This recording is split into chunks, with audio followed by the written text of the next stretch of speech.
hindi na gumagana yung speedometer. Yan na. So double check natin to kung sira ang cable ba or yung kanyang gearbox. So na lang. So ayusin natin yan.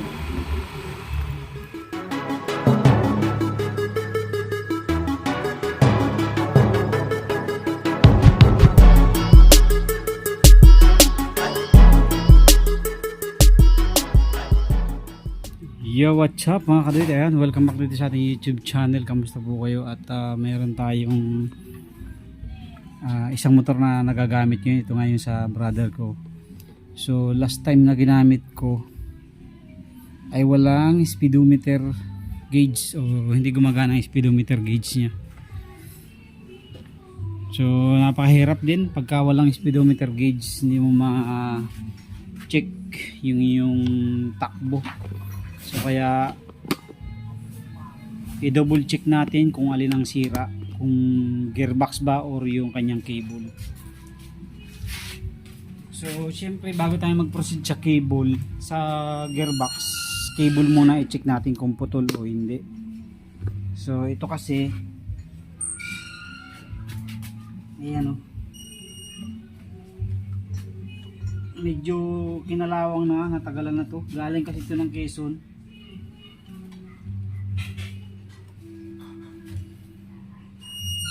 So hindi ko alam kung dati na ba talagang putol to, kasi last time na ginamit ko ay putol na,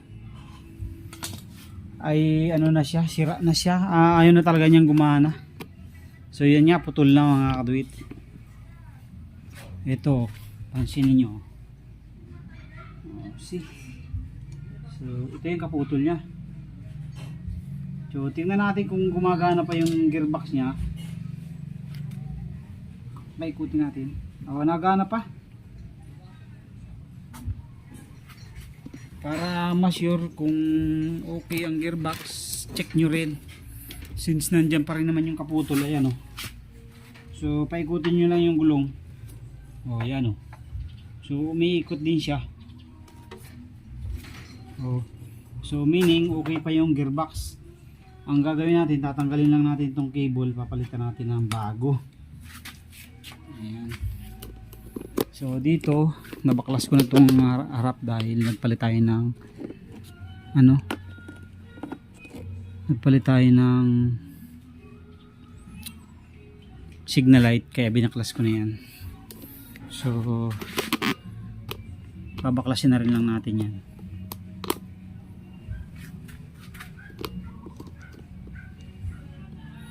Tingnan natin kung madudukot natin. Pagka yung dudukutin natin, palitan natin ng bago. Okay.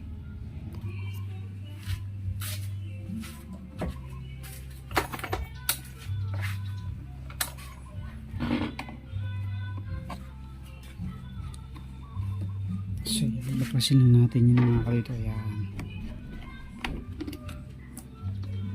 Tapos ilusot lang natin dito sa ilalim.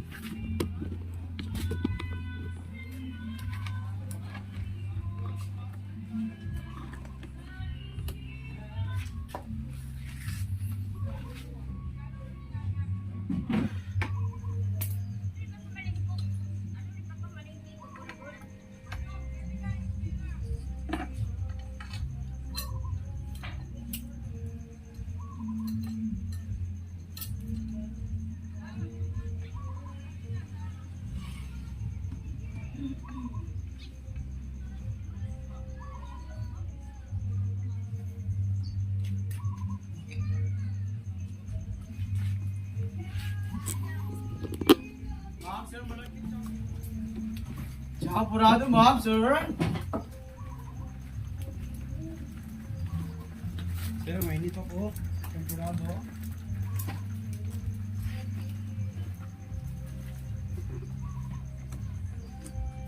Apurado, ma'am, sir. Nilagang saban. Baka malapit ng apurado.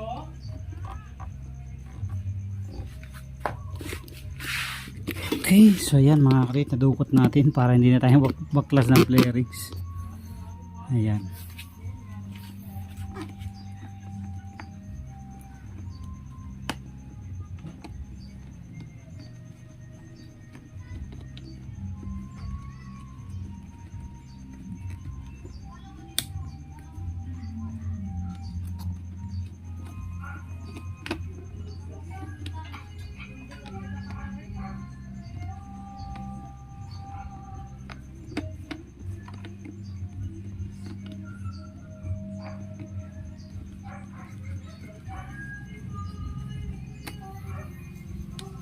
Tapos, so higpitan nyo ng plies mga kadit kasi pag hindi nyo mahigpit yan, nabitaw. So, konti higpit lang naman. Tapos dito sa ilalim,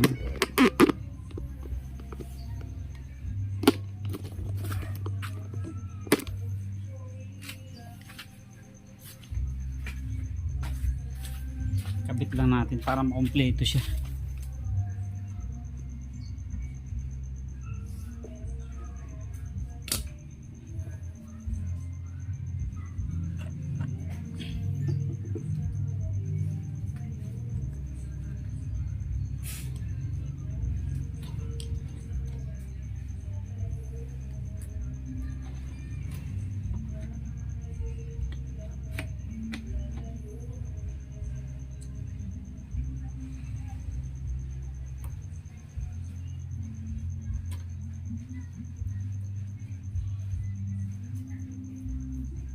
Dito higpitan nyo rin ng konti ng plies mga kabit para hindi siya bumitaw. Okay,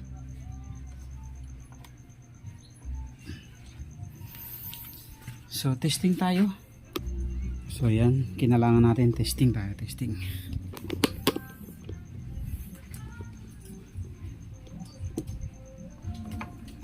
Ayun, gumagana na.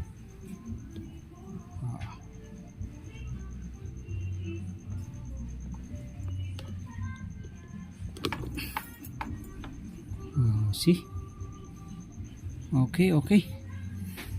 So, yun lang mga kadwit. Pinalitan natin ng bagong cable. Kasi yung cable niya, nagtatlong hati na. Umiksi na. Ayan yung pinaka wire niya sa loob. So, naputol-putol. Kasi pag ganyan, yung mga ganyang nangyayari, hindi na lalangisan o kaya inaatras ng malayo. So, yun yung nangyayari pagka ganun. Okay, so yun lang mga katuwid. Thank you very much sa lahat ng mga patuloy na sumusuporta at nanonood sa ating mga video. So, since nagagamit naman natin itong Mio na to at wala yung may-ari niyan, ay kailangan natin ding i-maintain dahil kung hindi natin naayusin ay madadami ng dadami ang sira, nakakaya naman doon sa may-ari. So, yan, iniwanan lang dito dahil nag-abroad na siya. So, gagamitin niya sana nung aking sister ay hindi naman marunong. Yung asawa naman niya ay may trabaho rin, kaya yun dito pa rin sa akin iniwan. So thank you very much, God bless po sa inyo lahat. Thank you, magluluto naman tayo.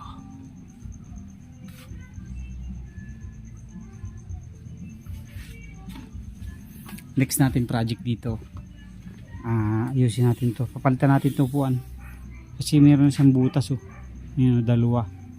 Tapos ito, ang pangit dito sa mga ganitong upuan, may borda. Pag umulan to, basa. So, palaging basa ang puwet nang umaangkas dyan. Okay, thank you. Kakabit na lang natin yung kanyang flarings at tapos na tayo. Thank you. Hey there. Subscribe to my channel. And also press this bell icon.